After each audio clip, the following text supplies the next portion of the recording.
사랑하는 자의 포도원을 노래하리라. 사랑하는 자의 포도원을 노래하리라. 이런 제목으로 말씀 나눌 때에 하나님의 은혜와 축복이 함께 하시기를 주님의 이름으로 축원합니다.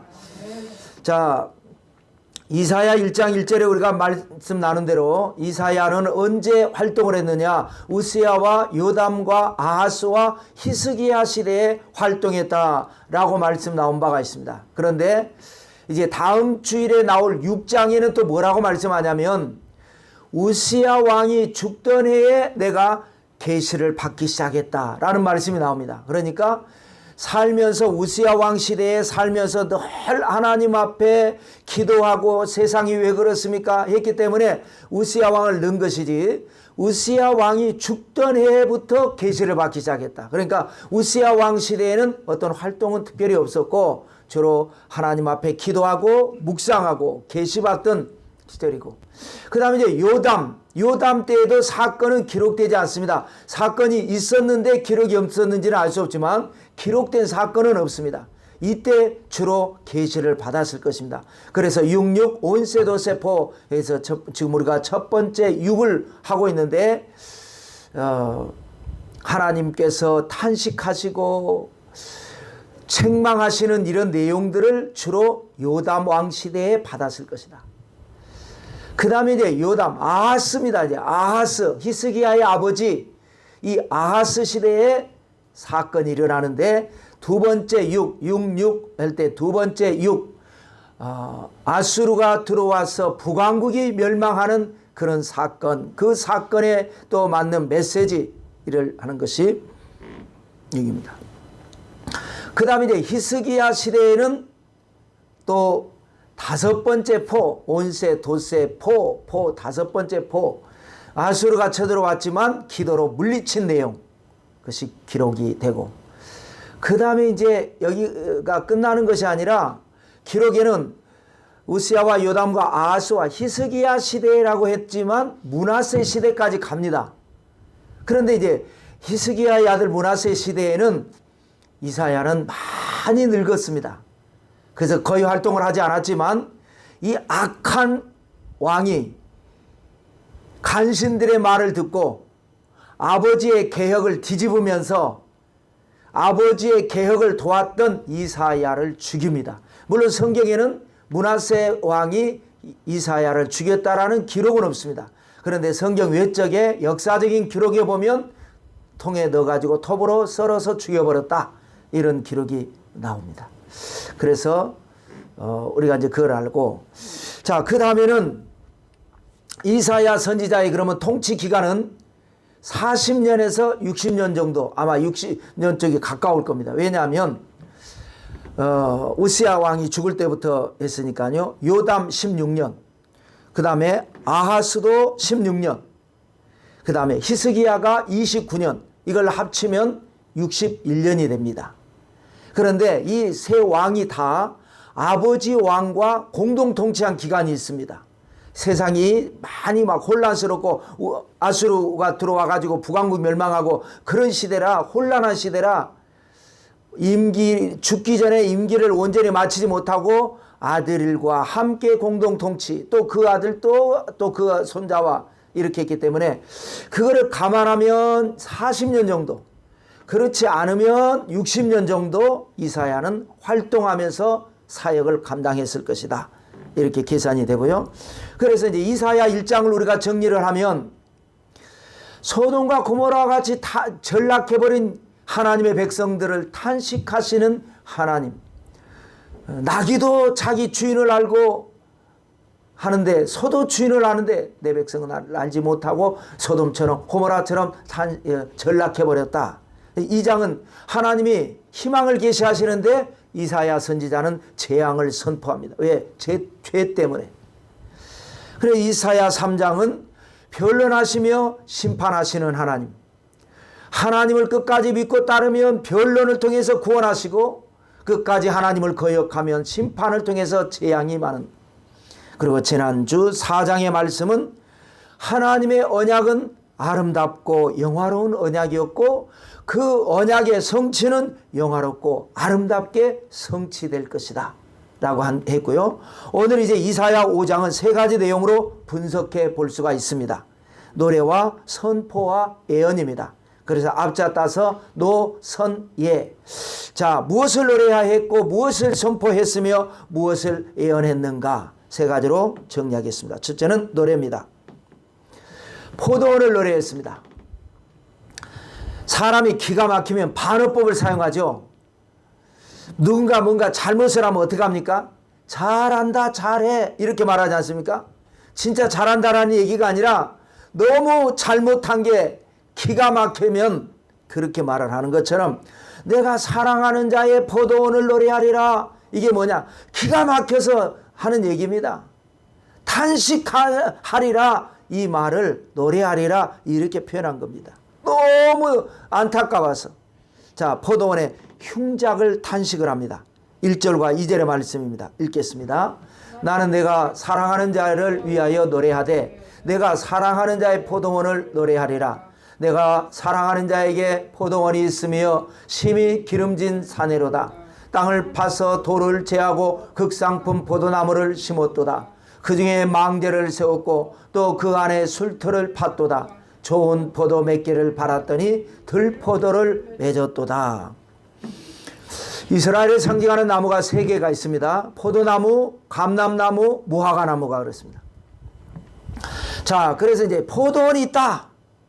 나의 사랑하는 자의 포도원이 있는데 여기 보니까 심히 기름진 산에 있다. 조건이 아주 좋다라는 거죠. 아주 그냥 박토의 포도원이 있으면 이게 희망이 없는데 아주 보통이 아니라 심히 기름진 산에 포도원이 있다. 조건이 좋다. 내가 땅을 파서 돌을 제하고 이 말은 뭐냐? 공을 많이 들였다는 거예요. 땅을도 파고 돌도 제하고 혹시라도 방해가 되는 거 있을까 봐 공을 정성을 들였다. 극상품 포도나무를 심었다. 묘목도 최상급이라는 거죠. 망대를 세우고 심어놓고 방치해 놓은 것이 아니라 관리를 하고 보호를 하고 지켜보기 위해서 망대까지 세워놨다. 그러니 모든 조건이 다 갖춰진 겁니다. 그래서 이제 좋은 포도 몇 개를 팔았더니 들포도를 맺었도다. 합당한 기대, 결과는 최악입니다. 그래서 하나님께서 포도원을 향해서 탄식을 하신다. 이해가 안 되는 겁니다. 어느 하나 뭔가 땅은 좋은데 토질은 좋은데 종자를 내가 잘못된 거 심었나? 잘 심어놨지만 내가 바빠가지고 미처 못 돌봐가지고 어떤 변수가 생겼나? 이거는 이해가 되는데 완전체입니다. 완벽하게 다 모든 것이 다 갖춰졌는데 결과가 들포도를 맺어버리고 말았습니다. 그래서 탄식을 한다라는 거예요. 이스라엘 백성들을 향한 성경에 보면요, 하나님이 다윗을 향할 때는 어떻게 합니까? 감동하십니다. 이와 같이 내 마음이 합한 사람이 없다. 다윗을 보시고는 감동하신 하나님, 이스라엘 포도원을 향하셔서는 탄식하신 하나님, 오늘날 우리 교회를 향해서 우리 믿음을 향해서 하나님은 감동하실 것인가 탄식하실 것인가를 한번 생각해 보면서, 자, 흉작을 이제 탄식을 하고 그 다음에 농부의 결단을 노래하는데요, 5절과 6절입니다. 읽겠습니다. 이제 내가 내 포도원에 어떻게 행할지를 너에게 이르리라. 내가 그 울타리를 걷어먹힘을 당하게 하며 그 담을 헐어 짓밟히게 할 것이요, 내가 그것을 황폐하게 하리니 다시는 가지를 자름이나 복을 돋우지 못하여 찔레와 가시가 날 것이며 내가 또 구름에게 명하여 그 위에 비를 내리지 못하게 하리라 하셨으니. 울타리를 걷어버립니다. 이제 울타리라고 하는 건 보호하는 것인데 걷어버립니다. 걷어버리니까 어떻게 되냐? 먹힘을 당하게 한다는 거예요. 들짐승들이 와서 먹든지 사람들이 와서 먹든지 먹힘을 당하게 한다. 이게 뭐냐? 전쟁이 일어날 것이다. 그동안에는 외부에 어떤 강한 세력이 있어도 하나님께서 울타리가 되어주셔서 오지 못하고 공격하지 못하게 하셨는데 울타리를 보호막을 걷어버리니까 야, 이게 웬 떡이냐 하고 강한 나라가 쳐들어온다는 거예요. 전쟁이 일어난다. 담을 헐어 짓밟히게 할 것이다. 전쟁에서 패하게 한다 이 말입니다. 황폐하게 될 것이며 그곳에 포도원에 포도가 나는 것이 아니라 찔레와 가시가 나게 할 것이다. 포로로 끌려가고 방치되니까 그 땅이 이제 여러 가지 이제 문제가 생기는, 이것이 바로 북왕국 이스라엘의 멸망을 예고한 것이고, 그래도 깨닫지 못하니까 나중에 136년 후에 남왕국 유다가 멸망하는 것에 대한 포도원의 탄식에 대한 노래. 그러면서 이제 비유를 설명하는데요. 이게 비유니까 7절 말씀을 읽겠습니다. 무릇 만군의 야훼의 포도원은 이스라엘 족속이요 그가 기뻐하시는 나무는 유다 사람이라. 그들에게 정의를 바라셨더니 도리어 포악이요 그들에게 공의를 바라셨더니 도리어 부르짖음이었도다. 포도원은 이스라엘 족속, 그러니까 전체 이스라엘을 말하는 것일 수도 있고 북왕국 이스라엘을 말할 수도 있는데 북왕국 이스라엘을 말하는 것 같죠, 뒤에를 보니까. 그래서 그가 기뻐하시는 나무는 유다 사람이라, 남왕국 유다. 정의와 공의를 바라셨더니, 이게 뭐예요? 극상품 포도 열매입니다.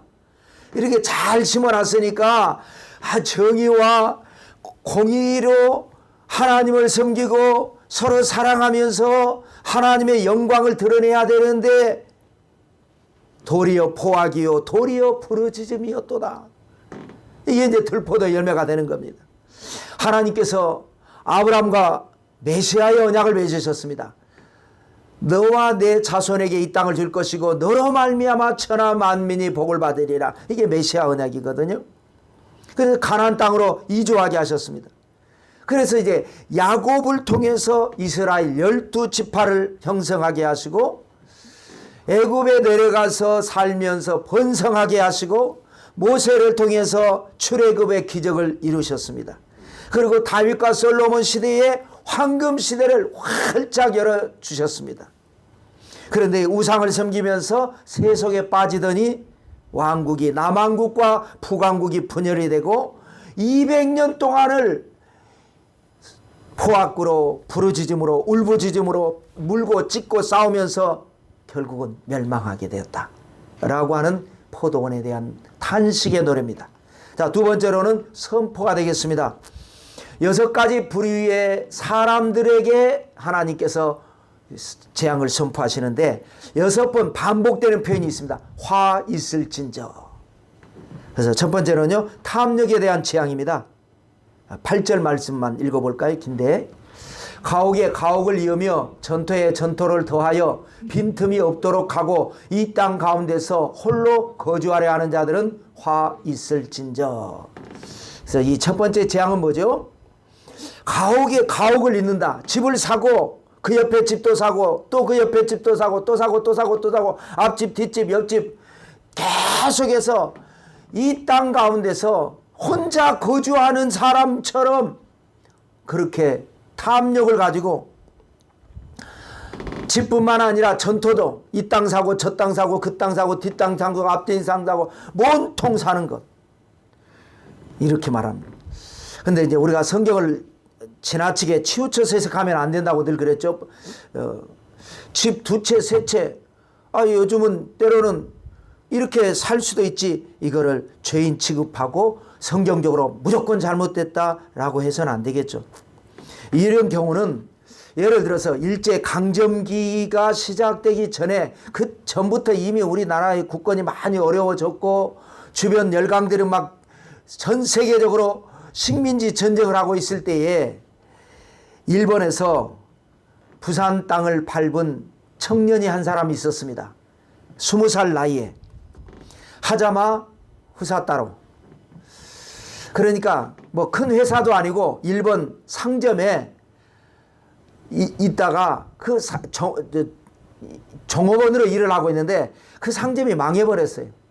얘라 모르겠다. 지금 상황이 이러니까 조선 땅에 한번 가서 이 회사를 한번 살려보자 해서 이 사람을 조선의 지점장으로 발령을 해서 보낸 겁니다. 망한 상점, 큰 회사도 아니고 공장도 아니고 물건 파는 상점에 지점장으로 보냈는데 이 사람이 올 때 나이가 20살이에요. 빈털터리로 왔습니다. 어떻게 이제 마지막 희망을 가지고 온 겁니다.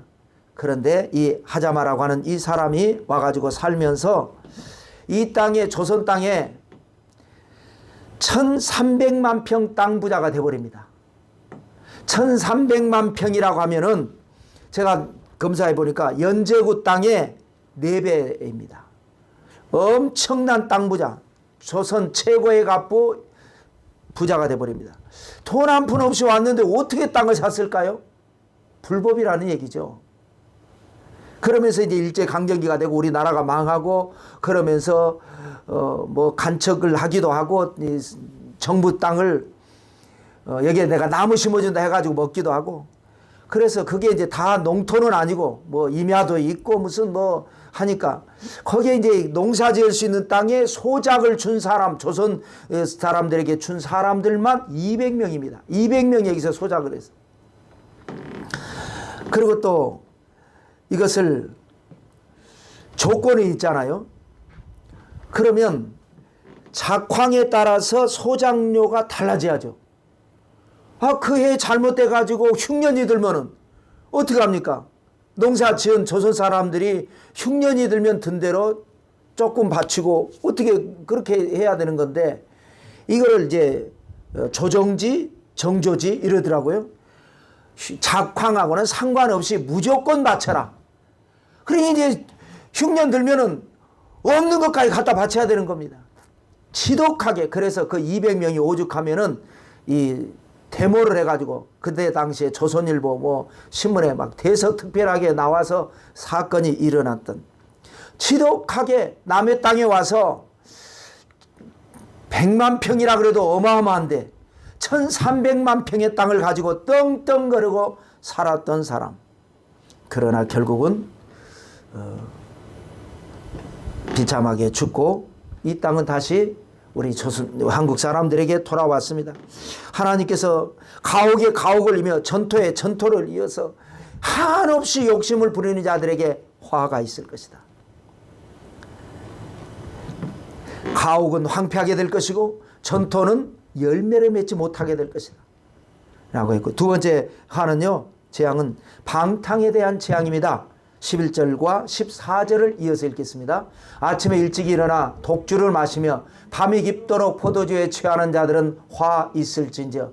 그러므로 스올이 욕심을 크게 내어 한량없이 그 입을 벌린즉 그들의 호화로움과 그들의 많은 무리와 그들의 떠드는 것과 그 중에서 즐거워하는 자가 거기에 빠질 것이라. 아침 일찍부터 술 먹기 시작하는 거예요. 언제까지? 밤 늦게까지. 그리고 또 아침에 일어나자마자 술 먹기 시작한다는 방탕한 생활을 말을 하는 거죠. 주색잡기에 빠져가지고 정신을 차리지 못하는 겁니다. 그러니까 14절에 뭐라 그랬어요? 이런 방탕한 생활을 하면은 스올, 지옥이 입을 열어버린다는 거예요. 지옥이 입을 열어서 거기에 빠져서 죽을 수밖에 없고 망할 수밖에 없는 일이 일어날 것이다. 방탕한 자들에 대한 재앙 선포. 세 번째로는 선동에 대한 재앙입니다. 18절의 말씀입니다. 읽겠습니다. 거짓으로 끈을 삼아 죄악을 끌며 술의 줄로 함같이 죄악을 끄는 자는 화 있을진저. 자, 이게 보니까 뭐라고 나옵니까? 죄악을 끌며 죄악을 끄는 자. 끈다라는 건 뭐예요? 리드한다라는 거죠. 통솔한다. 지도자에게 있어서 가장 중요한 덕목은 뭐 여러 가지가 있겠지만 정직입니다. 그런데 교묘한 거짓으로 사람들을 끄는 거예요. 선동하는 거예요. 근데 주정자들은 꼭두각시가 돼가지고 당기면 당기는 대로, 밀면 미는 대로 움직입니다. 그러니까 일시적으로는 그것도 보통 재주가 아니죠. 사람들은 부모 말도 잘 안 듣고 학교에 가서 선생님 말도 잘 안 듣는데 이상하게 거짓 이 지도자들의 말에는 획 해가지고 끌려가는 경우가 많이 있습니다. 그래서 일시적으로 이런 지도자들이 어떤 자기를 따르는 사람들의 조직력을 가지고 무언가 목적을 성취하는 것 같지만 거짓으로 선동하는 자에게 화가 있을 것이다. 라고 했고요. 네 번째로는 미혹에 대한 재앙입니다. 20절 말씀 읽겠습니다. 악을 선하다 하며 선을 악하다 하며 흑암으로 광명을 삼으며 광명으로 흑암을 삼으며 쓴 것으로 단 것을 삼으며 단 것으로 쓴 것을 삼는 자들은 화 있을진저. 뭐 언젠가 뭐 개그 프로에 보니까 왜 이러는 걸까요? 이런 게 왜 악을 선하다고 하고 선을 악하다 하고 흑암은 흑암이라고 해야 되는데 흑암을 광명이라고 그러고 광명을 흑암이라고 그러고 쓴 것을 단 거라 그러고 단 거는 쓴 거다 그러고 왜 그럴까요? 미혹을 당해서 그렇습니다. 미혹을 당해서. 아까 지도자가 선동을 했다 그러지 않습니까? 그럼 그 따라가는 지도자가 씌우는 프레임, 이 프레임을 어떻게 하느냐에 따라서 좋게 보일 수도 있고 나쁘게 보일 수도 있습니다. 그래서 프레임이라고 하는 건 사진에 이렇게 이걸로 프레임이라고 그러거든요. 이거는 예를 들자면 말씀을 드리면 이번에 G7 거기에 우리 대통령이 미국과 영국 지도자 사이에 있지 않습니까? 그런데 저 옆에 아프리카 지도자 있으니까 거기까지 넣으면 왠지 좀 치우치는 것 같아가지고 그 사람을 빼니까 좀 가운데 있는 것 같아서 프레임을 그렇게 짰습니다. 그러다 보니까 비방을 받으니까 실수한 것 같습니다 하고 다시 내긴 했는데 프레임이 그런 거예요. 어떻게 잡느냐에 따라서 중심에 있는 것 같고 이렇게 잡으면 밀려난 것 같고 세상 어떤 일이든지 잘못된 프레임을 갖다 대버리면 다시 말해서 까만 선글라스 끼면 세상이 온통 시커멓게 보이고 프레임을 잘못되게 갖다 대면은 그건 나쁘네. 좋게 갖다 대면 좋네. 이렇게 되는데 그래서 성경에는 미혹되지 마라. 미혹되지 마라. 진리를 바라보고 진리를 따라가야 되는데 이 시대가 말세 시대, 미혹의 시대. 지도자의 선동에 매료돼 가지고 그때부터 이제 지도자가 씌우는 프레임에 의해서 좋은 것은 나쁘다고 하고 나쁜 것은 좋다고 하고 악한 것을 선하다고 하고 선한 것을 악하다고 하고 밝은 것을 어둡다고 하고 어두운 것을 밝다고 하고 이런 미혹된 사람에게 화가 있을 것이다.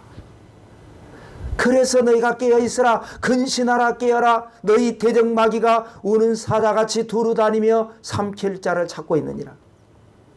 그래서 우리가 말씀을 공부하고 하나님을 사랑하고 말씀 붙들고 기도해야 할 이유가 있는 겁니다.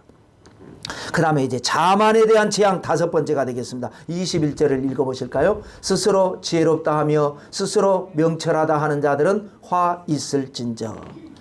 현대인들의 문제가 다 그렇습니다. 뭐 정도의 차이는 있지만 모든 사람들의 문제가 특히 이 현대인들의 문제가 뭡니까? 자기 중심적 사고, 이기적 편향, 나는 옳고 남은 옳지 않다라는 거예요. 내로남불 오죽하면 이 말까지 나오지 않았습니까? 자신은 과대평가를 하고 상대는 과소평가를 하는 이 사회적 현상. 그래서 학자들이 연구를 많이 합니다. 왜 이런 일이 일어나는가? 그런데 기본적으로는요. 자신의 자존감을 높이고 그리고 자기를 방어하려는 욕구, 하나님이 주신 욕구. 그러니까 기본적으로는 이런 게 필요해요. 이런 게 없으면 안 그래도 열등감, 우울감 있지 않겠습니까? 그래서 나는 훌륭한 존재다. 나는 괜찮은 사람이다. 어떤 이런 것도 필요하지만 이게 너무 지나치다가 보니까 나는 훌륭하고 남은 다 우습게 여기는 자기 중심적 사고의 함정에 빠지게 되면 그때부터 올바른 충고를 듣지 않습니다. 좋은 말을 듣지 않습니다. 그러다 보니까 발전하지 못하죠. 그리고 남을 가르치려고 합니다. 그러니까 사람들이 누가 좋아합니까? 여러분, 부모가 가르쳐도 듣기 싫어하는 게 사람 마음이에요. 학교에서 선생님이 올바르게 가르쳐도 물론 다는 아니지만 듣기 싫어요. 잔소리 같은 거. 그런데 세상에서 더불어 살면서 누군가가 나를 가르치려고 하고 누가 좋아하겠습니까? 서로가 마찬가지죠. 그래서 성경에는 뭐라고 말씀하셨습니까? 나보다 남을 낮게 여기라.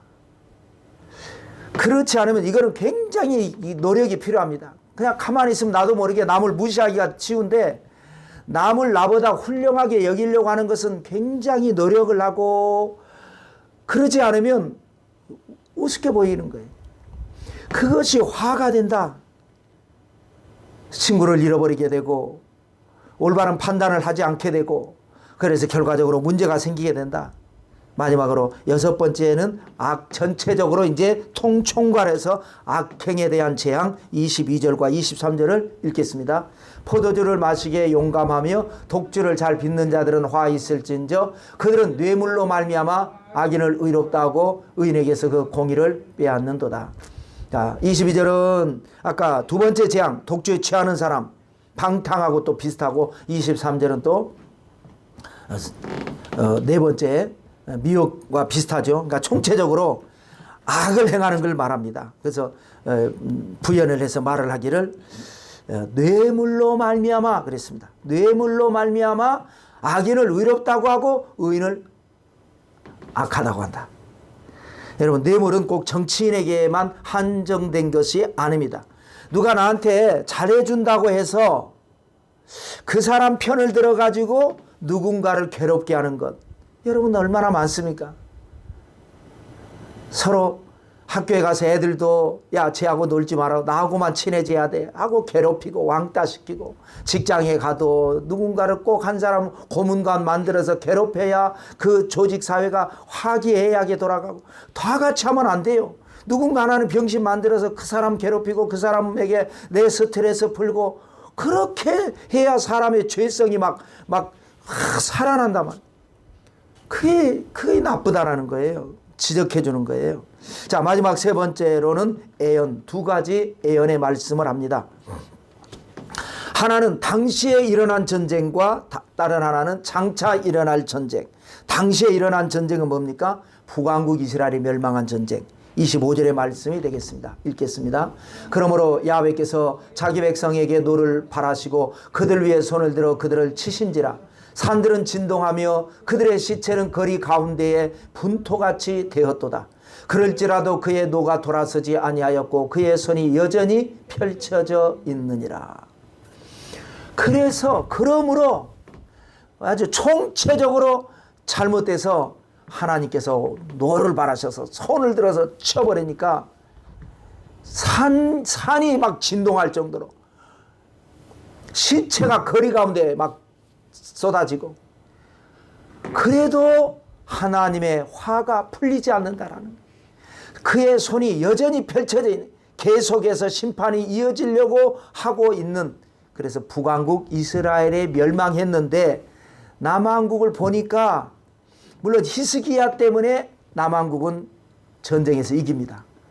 그런데 히스기야가 또 일찍 죽고 그 아들 므낫세가 왕이 되더니 아버지가 이루었던 그 개혁을 다 뒤집어 버리고 다시 죄를 짓고 불의하고 그럼에도 불구하고 하나님께서 136년을 가게 하시고 그리고 나서 결국 바벨론에서 멸망한데 그 얘기고. 자, 두 번째 장차 일어날 전쟁 남왕국이 멸망할 전쟁 이거는 136년 있을 것이니까 26절의 말씀 되겠습니다. 읽겠습니다. 또 그가 기치를 세우시고 먼 나라들을 불러 땅끝에서부터 자기에게로 오게 하실 것이라. 보라 그들이 빨리 달려올 것이로되. 자, 이게 또 그랬습니다. 아까 그렇게 해서 나라가 망하는데 또 하나님께서 먼 나라를 불러오실 것이다. 그래서 먼 나라가 뭡니까? 바벨론 그리고 나라들이라 그랬지 않습니까? 바벨론이 끝나고 나니까 페르시아가 끝나고 나니까 헬라가 끝나고 나니까 로마 그리고 결국은 2000년 동안 나라 없이 흩어져 버리게 되는 이런 엄청난 역사가. 자, 여기까지 이제 말씀이 끝난 겁니다. 자, 그럼 한번 생각해 보세요. 제가 말씀드렸죠. 1장부터 39장까지는 구약을 표현한 것이기 때문에 은혜로운 말씀이 별로 없지만 그래도 숨어있는 한 절 속에 있으니까 그 말씀으로 우리는 은혜 받아야 된다 그런데 그래서 지금 1장부터 4장까지 지난주까지는 있었습니다. 그런데 오늘 5장에는 단 한 절도 은혜로운 말씀이었고 다 책망이고 다 재앙이고 다 심판입니다. 자, 그럼 우리는 어디에서 은혜를 받아야 합니까? 그래도 우리는 은혜를 받아야 되겠죠. 그 말씀에 숨겨진 하나님의 숨은 속뜻을 가지고라도 말씀을 은혜를 받아야 되겠죠. 저는 포도나무에서 은혜를 받았습니다. 자, 포도나무가 뭐예요? 이스라엘 백성인데, 성도인데, 오늘날 교회인데 1절에 한 절에 사랑하는 이라는 표현이 3번이나 나옵니다. 하나님이 우리를 사랑하시고 하나님이 우리를 극상품 포도나무로 우리를 세우셨다라는 거예요. 그러니까 아담이 죄짓기 이전을 하면은 하나님께서 자기의 형상과 자기의 모양대로 정성으로 우리 사람을 지으셨습니다. 그는 아담뿐만 아니라 모든 인류입니다. 하나님과 사람의 관계는 전체적인 그룹도 있지만 하나님은 언제나 각 개인에게 역사하십니다. 나라고 하는 존재는 어떤 존재인가? 하나님 보실 때의 극상품이다. 나는 하나님이 나를 사랑하셔서 나를 특별하게 나를 만드시고 나를 향한 하나님의 기대가 있고 나를 향한 하나님의 섭리가 있다. 이거를 우리는 가져야 될 것입니다. 나라고 하는 존재가 어떤 존재인가? 거룩한 자존감을 가져야 되겠죠. 그런데 이제 물론 결과는 들포도를 열매를 맺어버렸어요. 그래 이게 어쩔 수 없습니다. 우리 조상 아담으로부터 물려받은 죄의 DNA 때문에 나는 알려고 하는데 하나님의 뜻대로 살고 바르게 살고 착하게 살고 의롭게 살고 그래서 하나님의 복을 받고 그렇게 하고 싶은데 그런데 한쪽에서는 또 죄의 속성이 나를 짓눌러 가지고 죄짓게 만든단 말이에요. 이럴 리가 없는데 나는 극상품인데 이럴 리가 없는데 이래서는 안 되는데 어디서부터 잘못됐을까? 깨달아야 되겠죠. 그래서 사도 바울이 깨달은 걸 기록한 것이 로마서 7장 21절과 24절을 한번 읽겠습니다. 그러므로 내가 한 법을 깨달았노니 곧 선을 행하기 원하는 나에게 악이 함께 있는 것이로다. 오호라 나는 곤고한 사람이로다. 이 사망의 몸에서 누가 나를 건져내랴. 이 사도 바울이 깨달은 거예요.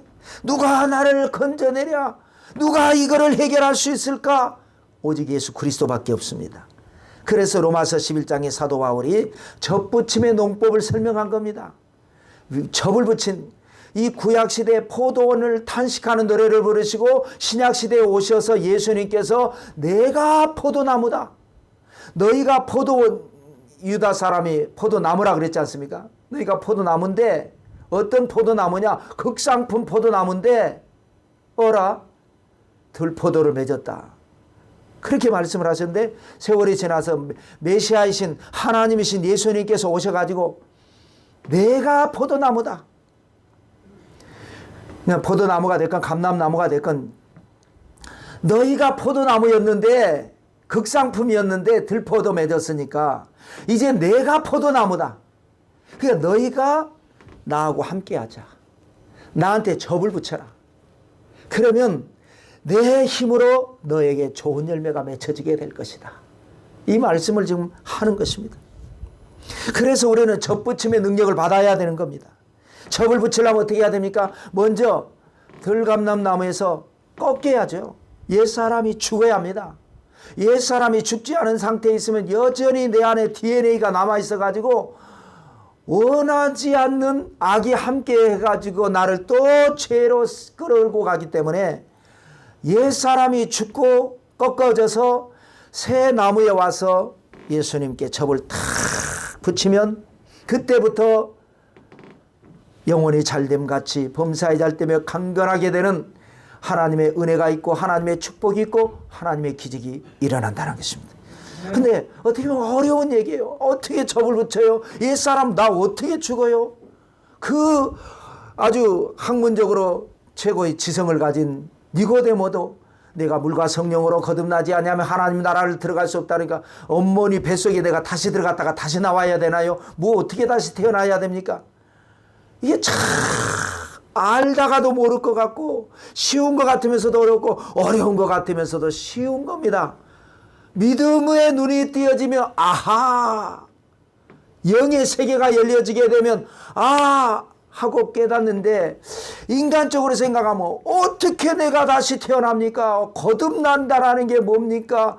옛사람이 죽는다라는 게 뭡니까? 나는 나 여기에 있는데, 이렇게 되는 겁니다. 그래서 우리가